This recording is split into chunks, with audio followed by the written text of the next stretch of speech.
Assalamualaikum warahmatullahi wabarakatuh, Mas Muhammadun. Waalaikumsalam warahmatullahi wabarakatuh. Gimana, apa kabar, Mas? Alhamdulillah, baik. Sehat selalu.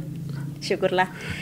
Baik, Mas Muhammadun. Seiring berjalannya waktu, perjuangan yang Mas Madun lakukan ini benar-benar mungkin ada flashback ke belakang, pernah mengalami sesuatu hal yang itu sampai sekarang itu susah untuk dilupakan. Kenangan-kenangan yang di tengah-tengah perjuangan itu mungkin ada sesuatu hal yang terseok-seok atau mungkin menyenangkan, bahkan justru sangat menggembirakan dari Mas Madun sendiri. Sekian lama melakukan kegiatan dan aktivitas sehingga sampai titik sekarang ini. Kesuksesan kami mengatakan seperti itu.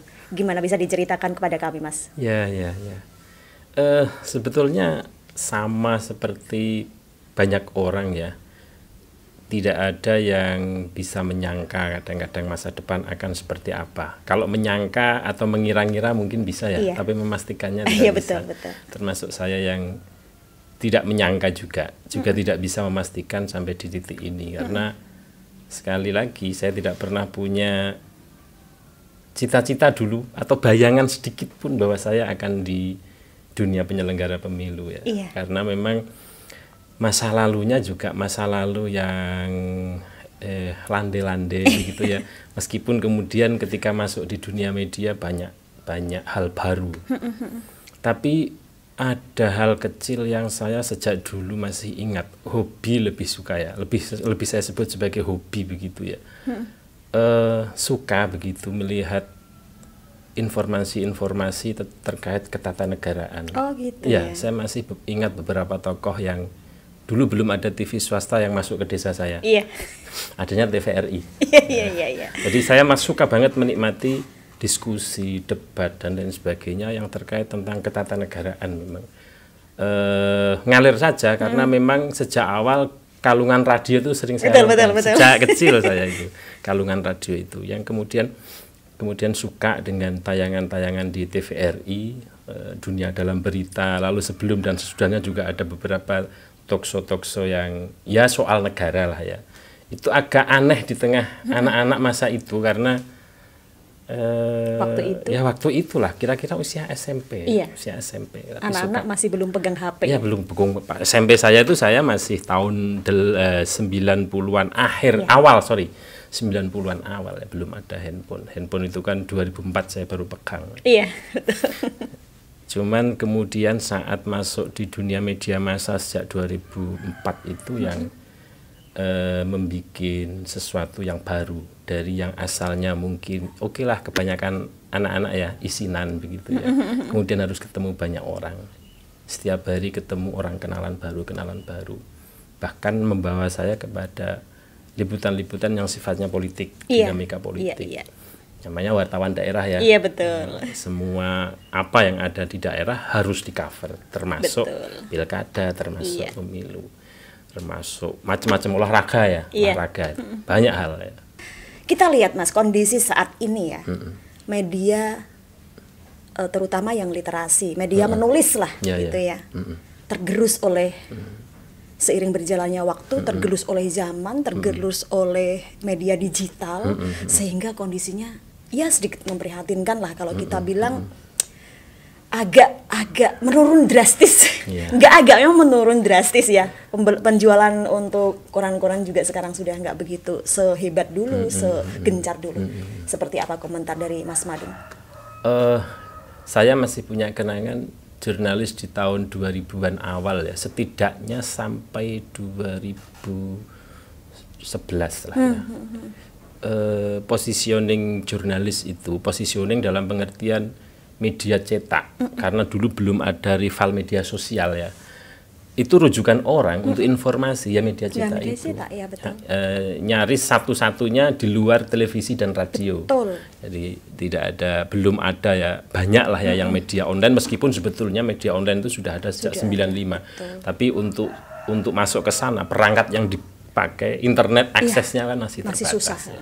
Sehingga posisi jurnalis itu masih sentral, posisi koran juga masih luar biasa menjadi rujukan. Saya masih ingat Pemkab misalnya menjadikan konten berita-berita di dalam media massa itu menjadi setiap pagi ada koran datang paling gitu. tidak menjadi pertimbangan lah ya, menjadi pertimbangan rapat-rapat. Ini ada kejadian ini untuk mengambil kebijakan-kebijakan yang diperlukan terkait publik begitu ya, karena media massa kan meliput hal-hal yang sifatnya publik itu masih luar biasa. Memang setelah masuk internet kemudian muncul platform media sosial. 2006 misalnya muncul Facebook. Sebelum 2006 saya saat liputan olahraga ya, itu masih bisa itu telepon kantor itu bunyi terus kalau 5:30 setelah pertandingan selesai. Buat apa? Nanyain skor. Ya karena memang wartawan menjadi bagi yang mereka yang nggak nonton maksudnya, tapi yang nonton ya tahu. Tapi yang nonton kan tidak bisa bercerita ke story, kan belum ada story, betul. Sehingga memang banyak yang menelpon itu seperti itu situasinya. Tapi setelah 2006 Facebook masih terbatas, tapi begitu 2011 itu banyak sekali yang orang masyarakat menggunakan platform ini. Paling tidak mulai 2009 tuh udah mulai meningkat drastis pengguna platform media sosial sehingga banyak. Nah, posisi media cetak secara pasar ya, dia mulai punya pembanding begitu ya. Paling tidak media online terus berkembang sampai sekarang. Konten digital itu lebih banyak juga yang berbasis video itu. Sehingga video-video pendek, video-video menarik ditunjang lagi, disambut lagi dengan teknologi informasi dan platform-platform baru ya. Kan banyak sekarang muncul fitur-fitur di beberapa platform media sosial itu juga mulai terus berbenah kan. Di sana ada itu, di sini ada ini. Mulai videonya dulu pendek, sekarang diperpanjang. Artinya industri digital ini menjadi lebih berkembang. Kemudian media cetak juga masih bertahan. Saya kira tidak mati. Sering disebut sebagai masa senjakala ya, tetapi kalau mati tidak. Masih ada. Saya termasuk orang yang masih membaca media cetak. Sekarang sudah mulai terbit media online seperti yang sudah dilakukan oleh beberapa kawan-kawan media. Ada ini media online banyak banget gitu ya. Apakah itu sebuah batu loncatan dari media cetak ke media digital sekarang ini atau seperti apa? Komentar dari Mas Madu. Ya, sebetulnya yang seperti itu kalau di barat, sebut saja Amerika begitu yang paling awal menyambut hal itu sudah didiskusikan tahun 80-an. Betul. Saya membaca banyak riset yang di jurnal-jurnal itu kalau di Amerika, sebagian juga di Eropa tahun 80-an itu yang seperti kita lakukan ini udah mulai dikaji ya. Dikaji sehingga mereka tahun 90-an kemudian muncul platform-platform itu sebetulnya embrionya sudah ada. Jadi saya sering mengkaji fenomena konvergensi media. Jadi konvergensi media itu begini, media lama dia punya rivalitas yang kuat karena seiring dengan sebaran internet lalu muncul media sosial. Setiap orang bisa membuat konten. Satu orang itu bisa menjadi satu perusahaan seperti ini kan. Dulu yang seperti ini yang bisa melakukan hanya company, sebuah perusahaan media. Gitu ya. Sekarang dilakukan oleh perorangan. Lalu konvergensi itu menjadi pilihan strategi ya ini. Strategi konvergensi itu menjadi pilihan industri media. Konvergensi itu apa? Dia sebuah media menjadikan beragam kanal menjadi integratif menjadi satu, tetapi tujuannya sama. Jadi industri media cara bertahannya sekarang itu begitu. Cetaknya masih dipertahankan, tapi dia punya kanal YouTube loh, tapi dia punya akun ini, punya akun ini. Kalau nggak begitu, dia akan senjakala tadi. Saat media massa itu menawarkan sebuah produk yang memang dijual ya, itu jualannya tidak hanya nanti diliput di media cetak loh, tapi ini nanti akan kita punya ini platform ini followernya sekian loh.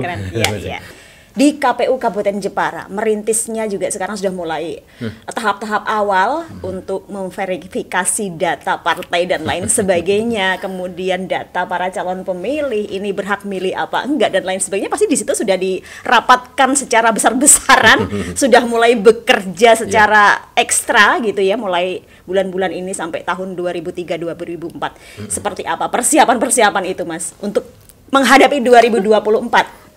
Kemudian soal pemilu ya, Mbak Dinda ya. Iya. Ya, bahwa sekarang terhitung sejak 14 Juni.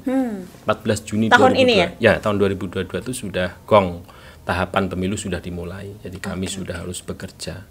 Banyak yang menyebutnya sebagai pesta demokrasi sedang dimulai, tapi kami di KPU sering menyebutnya sebagai kerja-kerja demokrasi. Nanti kalau pesta ada asumsi-asumsi yang kami menyebutnya sebagai kerja-kerja demokrasi. Jadi ranahnya kalau kami di penyelenggara memang sudah siang malam ya bekerja, siang malam bekerja. Nanti di partai politik juga punya pekerjaan sendiri, kira-kira begitu ya, mesin politik mulai hidup dan lain sebagainya lah. Itu di partai politik.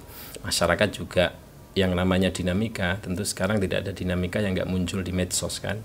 Sudah mulai banyak tanggapan-tanggapan masyarakat, harapan-harapan, unek-unek dan lain sebagainya terkait pemilu ini. Kami di KPU fokus saja di kerja-kerja penyelenggaraan begitu. Saatnya kami harus berkoordinasi ya koordinasi, saatnya kami harus memberikan literasi ke publik, kami harus memberikan itu.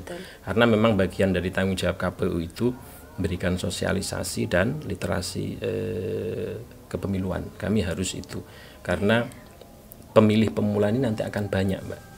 Jadi banyak sekali pemilih yang punya pengalaman pertama di 2024 nanti baru milih. Baik Mas, obrolan kita sudah sampai di tahap KPU. Di sini Mas Muhammad Sanome sudah melakukan banyak persiapan bersama timnya tentunya. Dan mungkin sedikit bocoran aja Mas, 2024 ini nanti kira-kira bayangan-bayangan itu yang muncul siapa-siapa sih gitu. Wah, yang saya bayangkan kalau KPU yang membayangkan ya, itu yang terbayang adalah kegiatan-kegiatan penyelenggaraannya kayak gitu ya? apa. Kalau siapa-siapanya itu nanti partai politik biasanya ya, atau masyarakatnya. Tapi kalau di KPU 2024 itu akan menjadi pemilu serentak. Ya, pemilu serentak. Pemilu serentak itu sebenarnya sudah 2019, tetapi keserentakannya dengan pilkada di tahun yang sama itu yang pertama. Makanya beberapa kepala daerah yang habis masa jabatannya misalnya di tahun 2022 dan 2023 itu nanti pilkadanya tetap di 2024 nasional. Kalau sebelum ini kan pilkada itu satu daerah dengan daerah lain saling susul menyusul ya, menyesuaikan akhir masa jabatan masing-masing. Nanti enggak. Tapi ini serentak. Ini serentak nanti. Se-Indonesia. Se-Indonesia. Meskipun pemilu dan pilkada itu jeda bulannya. Kalau pemungutan suara untuk pemilu itu untuk milih presiden, wakil presiden, DPD, DPR RI, provinsi dan DPRD kabupaten itu 14 Februari 2024. Nanti di bulan Novembernya baru pilkada. Pilkada ini serentaknya ya pemilihan gubernur dan wakil gubernur sama pemilihan bupati dan wakil bupati. Dan ini kan 2024 nanti akan dilakukan secara serentak. Seperti 5 tahun yang lalu juga dilakukan secara serentak ya Mas. Banyak kejadian-kejadian kalau kita flashback ke belakang di 5 tahun yang lalu. Ada ya Jepara sih aman-aman saja ya Mas, alhamdulillah. Tapi di kota-kota lain banyak kejadian-kejadian yang tidak diinginkan. Kira-kira untuk kesiapan menuju ke sana supaya nggak terjadi hal-hal yang tidak diinginkan. Termasuk juga keserentakan itu kan memang butuh tenaga yang ekstra, melelahkan supaya tidak ada korban dan lain sebagainya. Seperti apa mungkin gambarannya Mas? Di mana-mana saya kalau memberikan pendidikan demokrasi ke anak-anak sekolah, ini sesuatu yang sering ditanyakan. Ada semacam kenangan yang ya sedikit kenangan terkait pemilu 2019. Ada beberapa kayak traumatis gitu, penyelenggara yang meninggal dunia. Itu sudah menjadi catatan sekaligus evaluasi menyeluruh dari KPU RI. Setidaknya sampai 2020-2021 energi kami di KPU banyak mengevaluasi kegiatan 2019 itu. Bagaimana nanti itu akan digunakan untuk 2024. Tentu saja catatannya adalah bagaimana nanti beban dari penyelenggara itu tidak seberat sebelumnya. Kemudian antisipasi lain misalnya dari sisi perekrutan penyelenggara di tingkat kecamatan, desa maupun di TPS, nanti juga ada standar-standar yang harus atau kualifikasi persyaratan yang harus dipenuhi. Misalnya soal pemeriksaan kesehatannya, kemudian usianya, situasi misalnya masih pandemi akan seperti apa. Termasuk dulu di 2021 KPU RI sudah misalnya mendesain surat suara yang lebih sederhana akan seperti apa, tapi ini belum ditentukan. Kita tunggu aja di KPU RI nanti akan seperti apa desain surat suara, karena kan itu banyak apa namanya kolom-kolom ya, termasuk formulir-formulir yang akan dikerjakan oleh petugas kami nanti misalnya di KPPS maupun di PPK akan seperti apa. Tentu ini menjadi catatan-catatan sehingga pemilu 2024 nanti berjalan dengan baik, penuh dengan kesuksesan, mengaca pada kegiatan sebelumnya. Sebenarnya kegiatan sebelumnya itu ya juga menjadi catatan kami juga, terutama memang dalam hal penyelenggaraan di tingkat TPS ya, terutama di situ.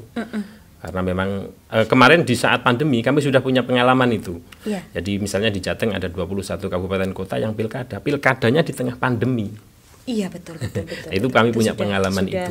Sehingga saat 2024 nanti kalau status pandemi ini masih ya, itu standar-standar itu digunakan tentu dengan perubahan-perubahan. Saat pilkada 2020 kemarin itu belum semua warga divaksin 2 kali loh. Betul. 1 kali. Bahkan PCR aja masih takut misalnya Sekarang banyak yang sudah 2 kali, sudah booster juga banyak. Sehingga ini memudahkan kami sebagai penyelenggara nanti dalam persyaratan-persyaratan itu.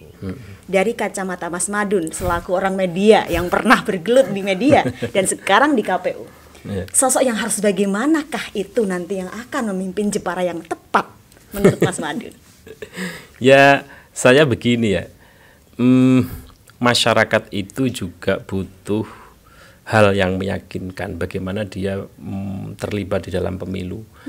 Dia yakin bahwa pemilu itu, kalau lihat survei-survei Mbak Dinda mungkin ya, orang itu tergerak mau memilih, itu pertimbangannya kan macam-macam.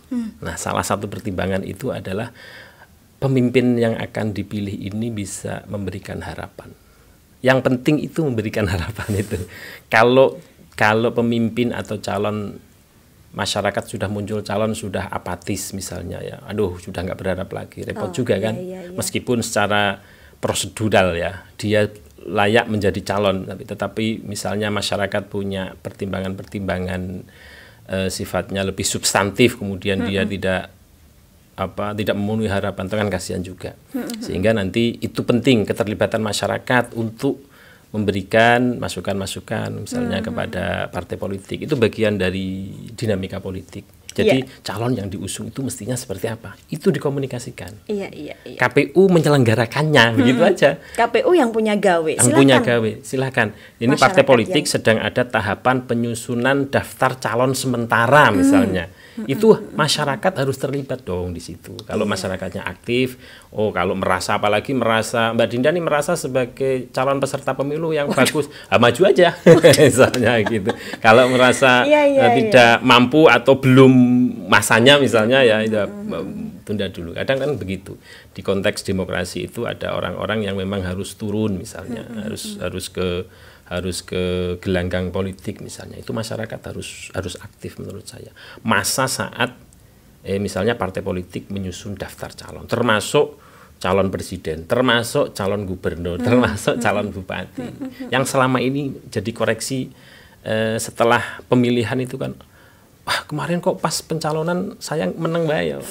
Padahal kalau sudah calon itu sudah ditetapkan, ya sudah maunya ya itu aja. Misalnya 2 pasang calon misalnya atau 3 pasang calon. Tetapi ada proses sebelum itu yang masyarakat juga bisa memberikan kontribusi. Misalnya sebelum calonan itu ya membuat begitu yang sifatnya partisipasi lah ya.